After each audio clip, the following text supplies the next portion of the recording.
Sorry. Good morning, Professor. Sorry, I arrived a few minutes late. Oh, good morning. Okay, so yep, I'm just recording now. All right, so we are learning the Middle Age art. So the Jesus probably was born between 4 and 6 years earlier than they had supposed. But the calendar had nevertheless become standard. The Rome Empire dominated the Mediterranean region from the 2nd century BCE and later extending its control of Western Europe and the Middle East. But by the 4th century, the empire was crumbling in the West.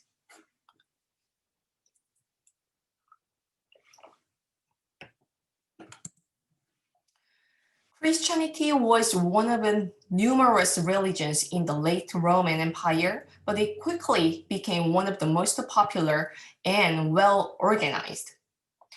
And Rome's attitude toward this new cultural force within its borders varied. And often the faith was tolerated, and especially since it came to attract an increasing number of wealthy and influential people. At other times, Christians were persecuted, sometimes officially and sometimes by mobs. One reason for the persecutions was that Christians refused to worship to gods and goddesses of the state religions, including their emperor himself, in addition to their own god. Clearly, such people were a threat to the political stability and well-being of the empire. And Christianity's situation changed abruptly in the year 300, excuse me, sorry about that. In the year 313, when the Roman Emperor Constantine issued an edict of tolerance for all religions. And not only were all faith now free to practice openly, but also Constantine himself patronized Christianity. And while battling his political enemies in 312, Constantine had had a vision of a cross with the inscription in this sign Concord. He interpreted this to mean that following Christian teachings and worship the Christian God would lead him to victory. And he won the battle and converted to the Christian faith. And he made this. So this is the Arch of Constantine in Rome. His triumphal arch is a monument erected to commemorate these victories. It pictures the battle that secured his imperial title as well as scenes of past emperors' triumphs and personifications of victory. And there are lots of sculptures, bas sculptures, and this is the one of them. And this panel is picturing Constantine, and his court features small, stereotyped figures, drapery described with thick lines and limited spatial depth. So let's compare ancient Greece and Middle Age sculptures. So can you find the differences between these two sculptures? It's very clear, right? What's the difference? You can just tell me anything you can see.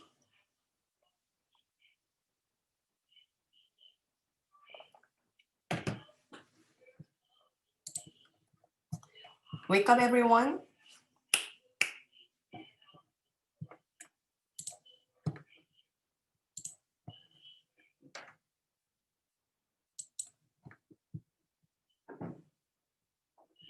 The one on the right shows less emotion, and the one on the left shows more emotion. Uh-huh, perfect. That's right. Any other opinion? The first one is like more realistic than the second one. Mm-hmm, that's right. So the left one is ancient Greek sculpture, which was made in the late 1st century BCE, but the implied motion of the sculpture shows very advanced technique of freestanding sculpture. And the skin and the muscle looks real, right? And it is hard to believe that the sculpture's material is marble, and it looks very soft. And also we can feel the dynamic emotions through this sculpture. It feels like we are in the middle of the happening. Can you believe it? This is amazing sculpture. So, and this is made before the century. And on the other hand, look at the right picture, the arch of the Constantine's sculpture. So it looks like flat sculpture and doesn't show any volume. And also all the figures in this sculpture depicted as not realistic and very simple. It feels like the advanced Greek technique was going back to the Mesopotamian art, even though this is made 400 years later since the left Greek sculpture had been made. The reason is that Christianity treats artists as craftsmen, and they don't want to make any figures realistic and idealized. And they didn't accept anything beautiful or idealized art, not other than worship of their God. So they don't care about advancement of artistic technique, and they only focused on the description of the Bible. So that's why many of the scholars had called the Middle Ages as Dark Ages in art. And the same thing was happened in the paintings as well. So all the stories about this Christianity for 1,000 years. And they describe the baby with the same proportion of adult, like this, and just to make it smaller. And this is another example of Middle Age painting. And the gold circles behind the figures are representing the light. And let's compare the ancient Romance painting and the Middle Ages painting. So like the comparison of the sculpture, the ancient Romance painting is very realistic, but the Middle Ages painting is simplified and symbolized. So to conclusion, the style of art in the Roman Empire had changed. The beauty of the human body was no longer important to artists. So now art emphasized symbolism and narrative clarity with signs borrowed from pagan art, but repurposed with Christian meaning. The idealized bodies and individualized faces of the classical era had been replaced with stylized figures and generic facial features. However, their architecture techniques were flourished to build churches. So under Constantine's imperial sponsorship, architects raised a series of large and opulent churches at, at key locations in the empire. So one of these was Old St. Peter's, built on the spot in Rome, where it was believed that Peter, Jesus' first apostle, had been buried. So Christianity from the beginning emphasized congregational worship, and so a fundamentally different kind of building was needed, one that would contain a lot of people. A multi-purpose meeting hall called a basilica, and it was the standard building types of Roman architects. And based on basilica, the architects of Middle Ages developed three types of architecture styles. So first one is Byzantine, and the next one is Romanesque, and the last one is Gothic architecture. So let's see one by one. So the Byzantine Emperor Justinian I was a devoted patron of the arts. He funded hundreds of churches, mosaics, and painting throughout his empire. And Byzantine churches are grandeur with a large dome, this, large scales, and it has dome like this, and which is hemisphere shaped roof. And this is the inside of the Byzantine church. And mosaic was a favorite Byzantine technique, and Byzantine artists had moved away from the naturalism and realism of Greece and Rome toward a flattened, abstracted style. And like artists of ancient Egypt, Byzantine artists strove to portray often complex religious doctrines and beliefs, not scenes from daily life. And the Romanesque period was marked by a building boom. And contemporary commentators were thrilled at the beautiful churches that seemed to be springing up everywhere. And later art historians called the style of these buildings Romanesque. For despite their great variety, they shared certain features reminiscent of ancient Roman architecture, including overall massiveness, thick stone walls, round arches, and barrel vaulted stone ceilings.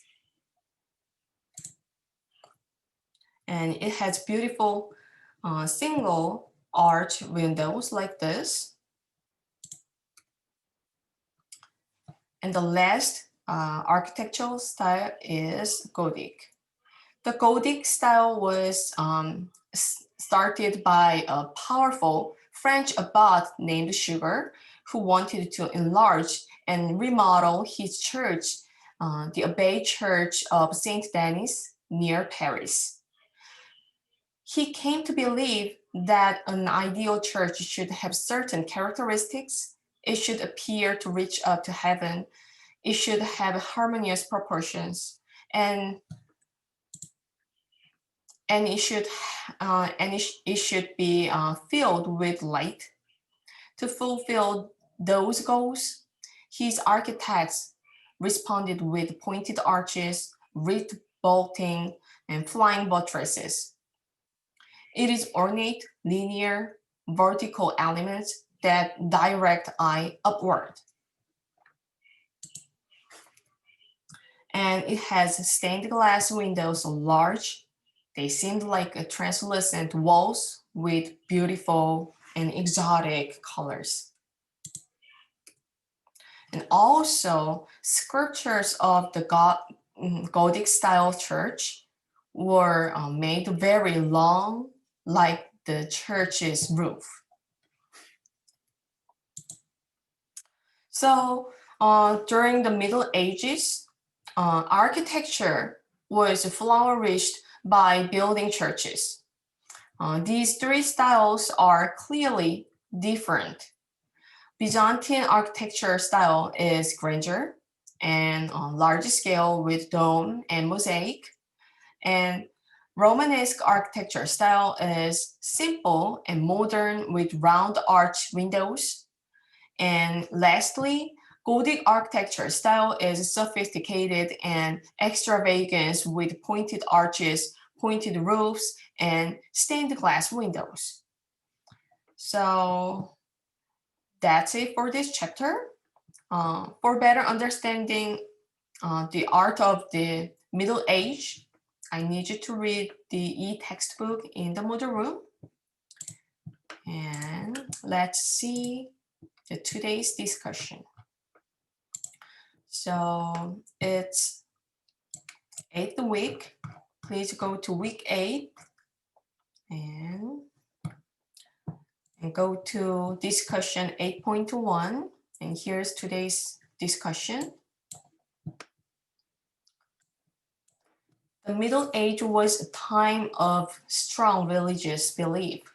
And select two artworks, each made for believers of a different religion, and contrast how the artist has emphasized the religious elements of the artwork.